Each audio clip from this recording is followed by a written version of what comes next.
माननीय सदस्यगण, ये सदन 1975 में देश में आपातकाल इमरजेंसी लगाने के निर्णय की कड़े शब्दों में निंदा करता है।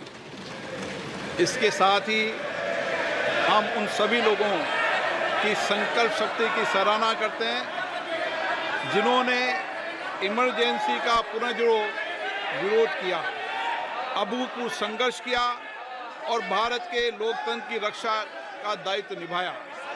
भारत के इतिहास में 25 जून 1975 के उस दिन को हम हमेशा काले अध्याय के रूप में जाना जाएगा। इस दिन तत्कालीन प्रधानमंत्री श्रीमती इंदिरा गांधी ने देश में इमरजेंसी लगाई और बाबा साहब अम्बेडकर द्वारा निर्मित संविधान पर प्रचंड प्रहार किया था। भारत की पहचान पूरी दुनिया में लोकतंत्र की जननी के तौर पर है।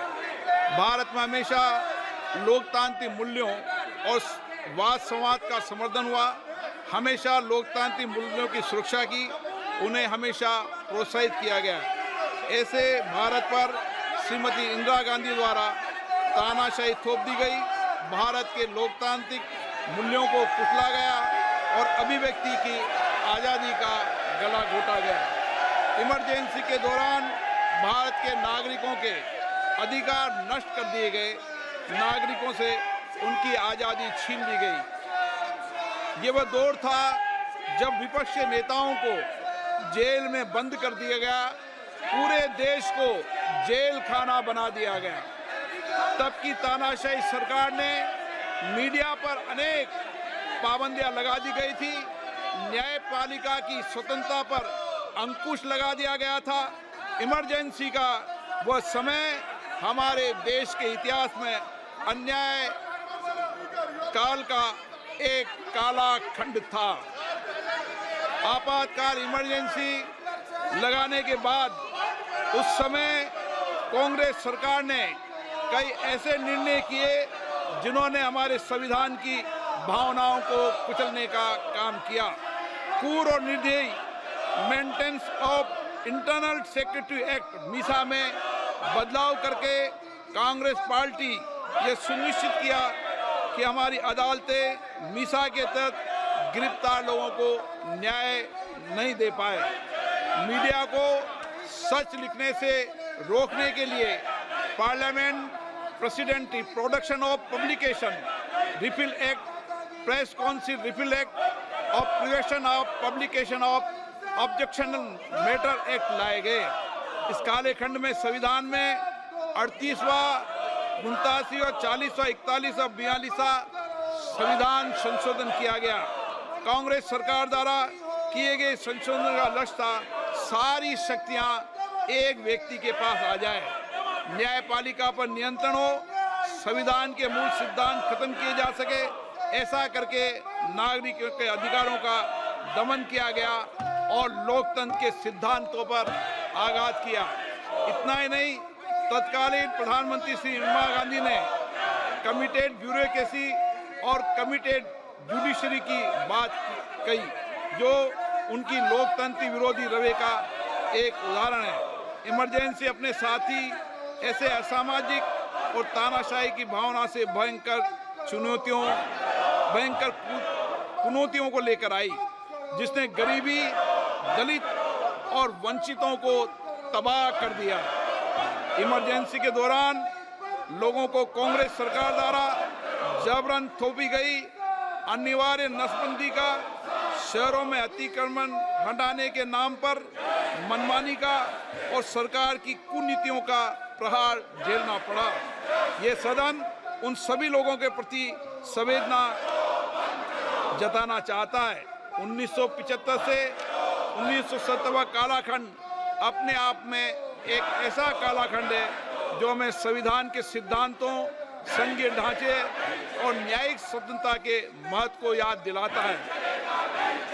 ये कालखंड हमें याद दिलाता है कैसे उस समय हम सभी पर हमला किया गया, क्योंकि जिनकी रक्षा आवश्यक है। ऐसे समय में जब आपातकालीन इमरजेंसी के 50वें वर्ष में हम प्रवेश कर रहे हैं, ये 18वीं लोकसभा बाबा साहब अंबेडकर द्वारा निर्मित संविधान को बनाए रखने, इसकी रक्षा करने और इसे संरक्षित रखने की अपनी प्रतिबद्धता को दोहराती है। हम भारत में लोकतंत्र के सिद्धांत, देश में कानून का शासन और शक्तियों का विकेंद्रीकरण अक्षुण्ण रखने के लिए प्रतिबद्ध हैं। हम संवैधानिक संस्थाओं में भारत के लोगों की आस्था और उनके अभूतपूर्व संघर्ष, जिनके कारण इमरजेंसी का अंत हुआ और एक बार फिर संवैधानिक शासन की स्थापना हुई, उनकी सराहना करते हैं। 1975 में आज 26 जून के दिन ही देश इमरजेंसी की कूट सच्चाइयों का सामना करते हुए उठा था। 1975 में आज के दिन कैबिनेट ने इमरजेंसी का पोस्ट फैक्टो रेक्टिफिकेशन किया था। इस तानाशाही और असंवैधानिक निर्णय पर मोहर लगाई थी। इसलिए हमारी संसदीय प्रणाली अनगिनत बलिदानों के बाद मिली दूसरी आज़ादी के प्रति अपनी प्रतिबद्धता को दोहराने के लिए आज के प्रस्ताव किया जाना आवश्यक है। अब हम ये जानते हैं कि हमारी युवा पीढ़ी लोकतंत्र के इस काले अध्याय के बारे में जरूर जानना चाहिए। इमरजेंसी के दौरान गैर कानूनी गिरफ्तारियां, सरकारी प्रताड़ना के चलते अनगिनत लोगों को यातनाएं सहनी पड़ी थी। उनके परिवार उनको असमित कष्ट उठाना पड़ा था। इमरजेंसी ने भारत के कितने नागरिकों का जीवन तबाह कर दिया था, कितने लोगों की मृत्यु हो गई थी। इमरजेंसी के इस काले खंड में कांग्रेस की तानाशाह सरकार के हाथों अपनी जान गंवाने वाले भारत के ऐसे कर्तव्यनिष्ठ और देश में प्रेम करने वाले नागरिकों की स्मृति में हम सब 2 मिनट का मौन रखते हैं।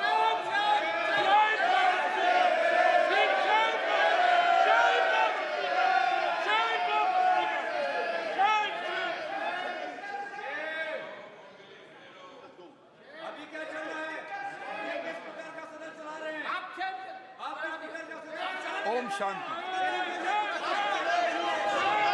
सभा की कार्रवाई दिनांक 27 जून 2024 को राष्ट्रपति के अभिभाषण की समाप्ति के आधे घंटे के पश्चात के लिए स्थगित की जाती है।